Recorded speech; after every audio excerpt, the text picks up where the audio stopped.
तो वो कितना बड़ा ब्रेक एंड मेक प्रोसेस है, उसमें आप कितनी तोड़ फोड़ से गुज़रते हो। ये अचानक से ख्याल अभी क्यों आया, और अगर आया है तो किस चीज़ ने इसको बहुत ज़्यादा आपके फोकस में लेकर आया। अगर कोई ये कह रहा है कि ऑटो पायलट्स तो मैं निकलने के लिए बेताब थी और मरे जा रही थी और अब तो शुक्र है मैं अपने डिसीजंस लूँगी, लेके देखो 3 डिसीजन और उन डिसीजन के रेपरकशंस को बर्दाश्त करके देखो और पता चलेगा इतना आसान नहीं है। प्रॉब्लम इनमें से किसी बात में है नहीं, इनमें से किसी बात में प्रॉब्लम इसलिए नहीं है क्योंकि ये सारे एक तरह के रियलिटीज़ हैं, फैक्ट्स हैं, पॉजिटिव फैक्टर्स हैं। प्रॉब्लम यहाँ पर है जब आपके इमोशंस को कोई उस तरह से केटर नहीं या वैलिडेट या एक्नॉलेज नहीं कर रहा। अपने आप को भी संभालना, अपने इमोशंस को भी संभालना, अपने हस्बैंड को भी केटर करना, उसके इमोशंस को भी संभालना, एक दूसरे को संभालना, it's a heavy lifting job.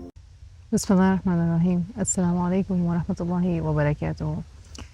आज की जो वीडियो है स्पेसिफ़िकली जनज़ीर्स के लिए है, स्पेसिफ़िकली वो जिनकी अभी शादियां हुई हैं, शादियों को 6 महीने हुए हैं, साल हुआ है, न्यू बेबीज़ हैं, एक्सपेक्ट कर रही हैं, वगैरह वगैरह। ठीक, तो एक चीज़ जो प्री मैरिटल कोचिंग में जब हम बात करते हैं बच्चियों से और उनसे जो सवालात करते हैं, they are predominantly based on how you see your future. आप अपने फ्यूचर में क्या देख रहे हो अपनी शादी के डांस रिहर्सल्स के बाद और ड्रेसेस के बाद और ज्वेलरी के बाद और इंस्टाग्रामेबल पिक्चर्स के बाद, मतलब क्या देखते हो जब मंडेननेस, जब रूटीन किक इन करती है और बोरियत तारी होने लगती है, उसके बाद क्या। और मैं अपॉलोजेटिकली ये कहना चाहती हूँ कि आई एम सॉरी कि हम अपनी बच्चियों को ये बात नहीं समझाते, और शायद हम इसलिए नहीं समझाते क्योंकि हम खुद इसकी इतनी हमें आदत हो चुकी होती है हम बड़ों को कि हमें लगता है कि बच्चों को दिख रहा है, बच्चों को समझ आ रही है।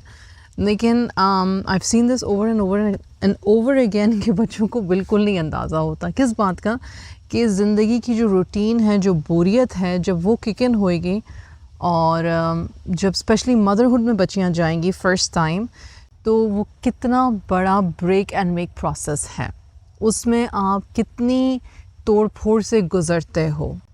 Everything is for the first time. और नो मैटर आपने अपनी वालदा को देखा हो, आपने अपनी कज़न्स को देखा हो, आपने अपनी बहन भाइयों को देखा हो, आपने अपनी बेस्ट फ्रेंड को देखा हो, लेकिन जो आपका एक्सपीरियंस आपकी शादी के बाद का है, और ये मैं उस ज़माने में बात कर रही हूँ कि शादियाँ सेफ़ हैं, लाइफ पार्टनर्स अच्छे हैं, आपके ज़ौज नेक इंसान हैं, आप ख़ुद एक नेक इंसान हो, आप लोगों की शादी में अभी एक दूसरे को समझने की गुंजाइश है, एक दूसरे को सराहते हो, प्यार करते हो, you're in love in that relationship।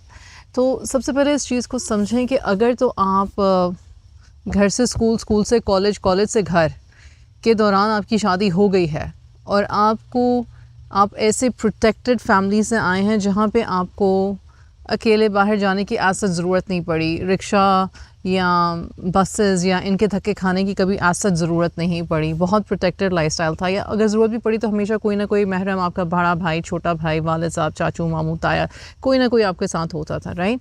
तो एक बहुत ही प्रोटेक्टिव किस्म के सेफ़ गार्डेड माहौल से आप आए हो, और अब आप आ गए हो अपने शौहर के घर, और आपके शौहर जो हैं वो भी यंग हैं, उनका भी पहला एक्सपीरियंस है ये शादी का, वो कमाने में बिज़ी हैं क्योंकि of course that is highly expected of him, this was one of the criterias जिस वजह से शादी हुई कि मतलब वो आपको खिला पिला सकते हैं, आपको एक अच्छी कंफर्टेबल लाइफ दे सकते हैं और आप दोनों मिल के लाइफ गुजारो। ये उन लड़कियों से वहाँ से शुरू करते हैं, स्टोरी वहाँ से शुरू करते हैं।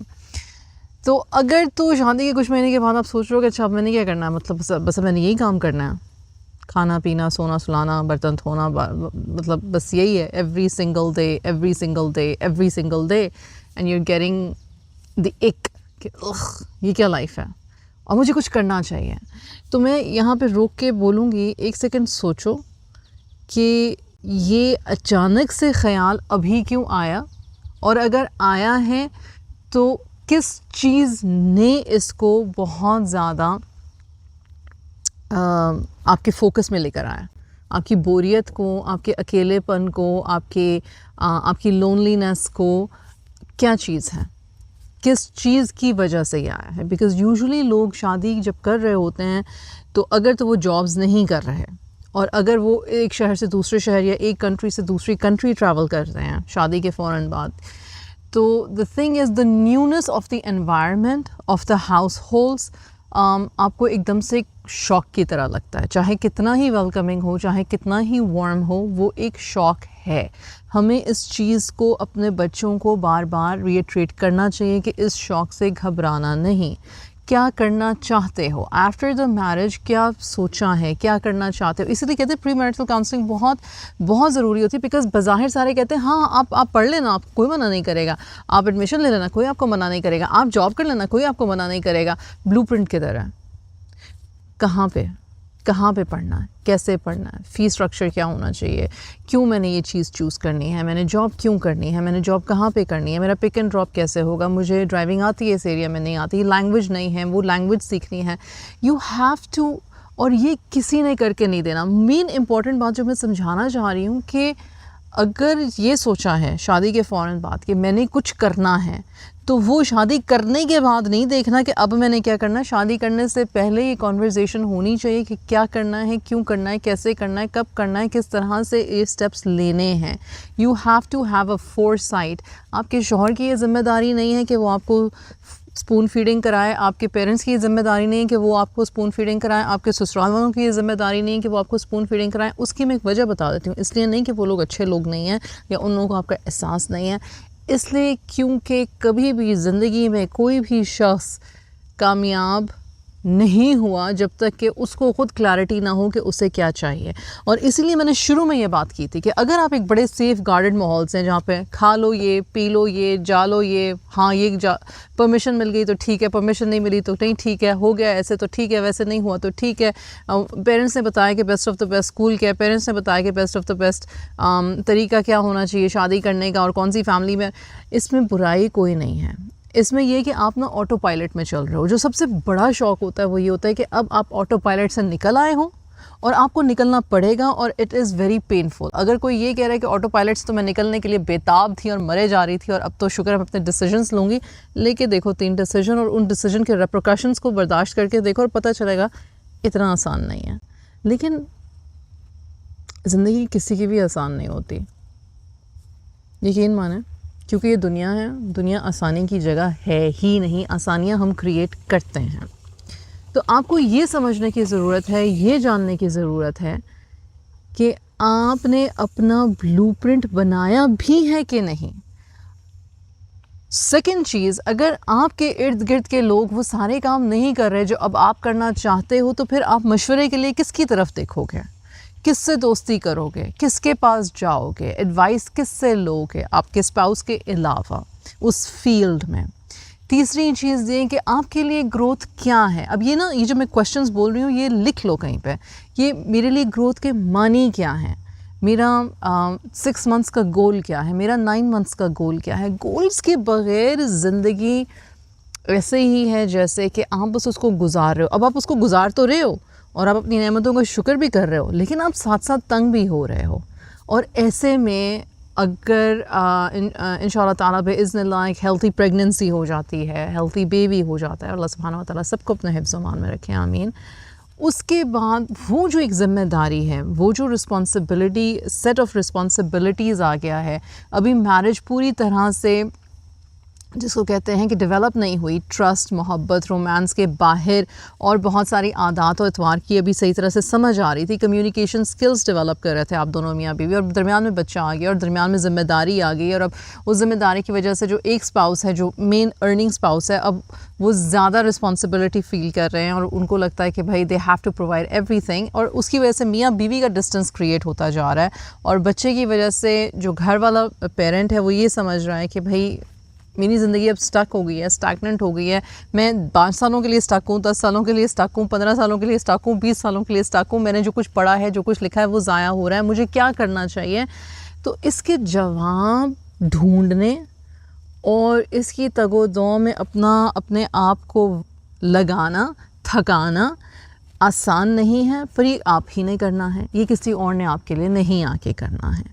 ये वो बातें हैं जो हम माएँ, नानियाँ, दादियाँ, चाचियाँ, मामियाँ, ताइयाँ अक्सर शादी की खुशी में या उसकी प्रिपरेशन के हंगामों में कहती है इंशाल्लाह सब ठीक हो जाएगा, इंशाल्लाह सब समझ आ जाएगी, इंशाल्लाह पता चल जाएगा, और फिर बाद में हम कहती हैं सारी तो ये कर रहे हैं, तुम कोई अनोखी तो नहीं हो। और फिर हम ये कहते हैं यार तुम्हारा ना दिमाग फारग रह रहे के ना खाली हो गया हुआ है, तुमने ना अपने आप को ऐसी खाम खा के गम लगा लिए हुए हैं। और फिर हम कहते हैं कि यार अल्लाह का शुक्र करो, अपने से नीचे वालों को देख के शुक्र करना सीखो। द प्रॉब्लम इनमें से किसी बात में है नहीं, इनमें से किसी बात में प्रॉब्लम इसलिए नहीं है क्योंकि ये सारे एक तरह के रियलिटीज़ हैं, फैक्ट्स हैं, पॉजिटिव फैक्टर्स हैं। प्रॉब्लम यहाँ पर है जब आपके इमोशंस को कोई उस तरह से केटर नहीं या वैलिडेट या एक्नॉलेज नहीं कर रहा कि इवन दो ये चीज़ें नॉर्मल हैं, ये चीज़ें सोसाइटी का हिस्सा हैं, इन चीज़ों में आज सच कोई कबाहत नहीं है।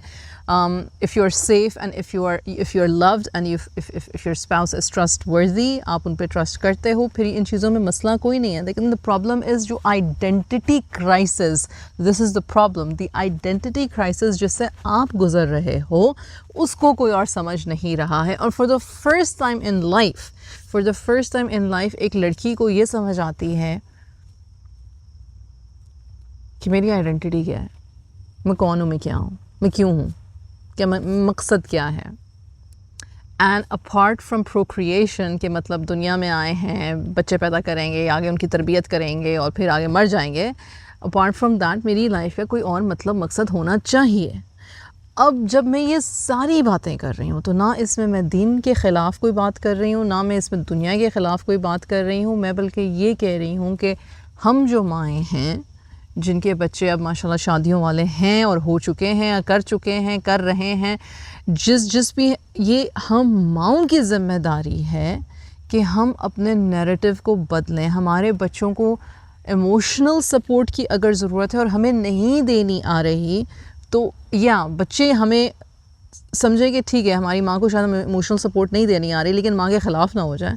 और माएँ जो हैं अपने बच्चों को ये कहना छोड़ दें कि तो ऐसे ही होता है, तुम खामखा में झंझला रही हो, तुम्हें अल्लाह का शुक्र अदा करना चाहिए, तुम क्यों खामखा में झंझला रही हो, तुम्हारा तो दिमाग ही ख़राब हो गया। Don't do that. ये जो एक डिस्कनेक्ट है ये उस बच्चे की और उस माँ की रिलेशनशिप की फ्रस्ट्रेशन को बढ़ा देता है। दोनों अपने अपने एक्सपीरियंसेस और अपने हालात और वाक़यात के हिसाब से चल रहे हैं। मैं सिर्फ ये कहना चाहती हूँ उन बच्चों को कि बच्चों, maybe your mother did not have the capacity, the space and the environment to think like you are thinking. माहौल और वक्त का भी तो डिफरेंस है। अगर आज से 20 साल पहले देखा जाए, 25 साल पहले देखा जाए, 30 साल पहले देखा जाए तो इट वाज डिफरेंट।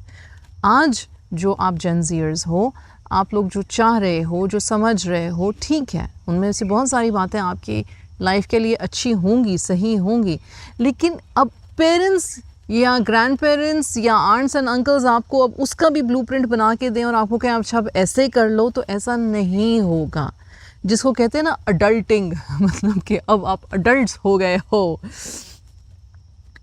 बड़ा मुश्किल काम है, लेकिन यही काम है कि अपनी ज़िंदगी का ब्लूप्रिंट फिर आपके हवाले कर दिया गया। यहाँ तक सबकी मर्ज़ी थी कि शादी कहाँ करनी है, किससे करनी है, कब करनी है, कैसे करनी है, हमने ख़र्चा करना है, कितना करना है, यहाँ तक तो चलो ठीक है।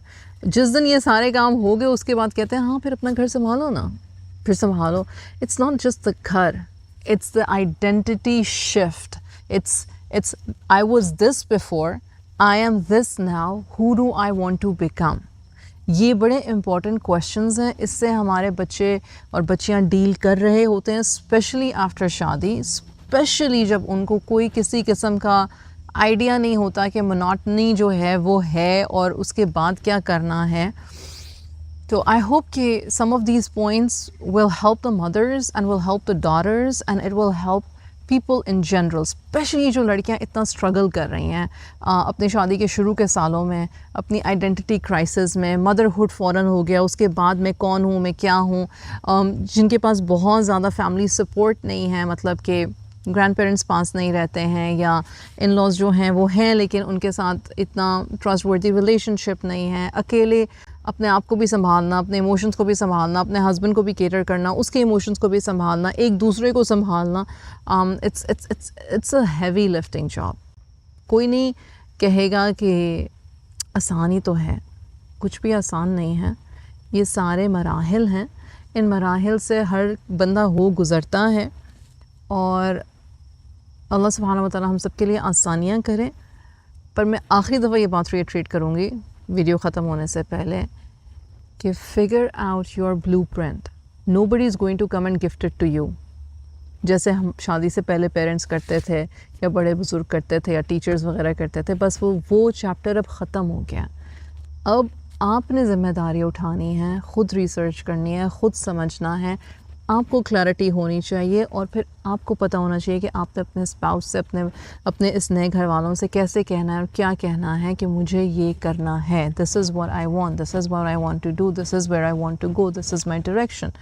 उसमें आप परमिशन भी मांग रहे हो एक तरह से अपने आप से भी, अपने इस नए माहौल से भी, और आसान कुछ भी नहीं होगा, उसमें भी एडजस्टमेंट में टाइम लगेगा। लेकिन अब आप एज एन अडल्ट अपने आप को खुद समझने, जानने, परखने, टेस्ट करने की बेस पर आ गए हो। I hope this will help. जज़ाकल्लाहु खैर। अस्सलाम वालेकुम वरहमतुल्लाहि वबरकातुहू। इरम बिन सफ़िया के चैनल पे एजुकेशनल वीडियोस और कॉन्सेप्ट्स को सीखते रहने के लिए मेरे चैनल को सब्सक्राइब करें। शुक्रिया।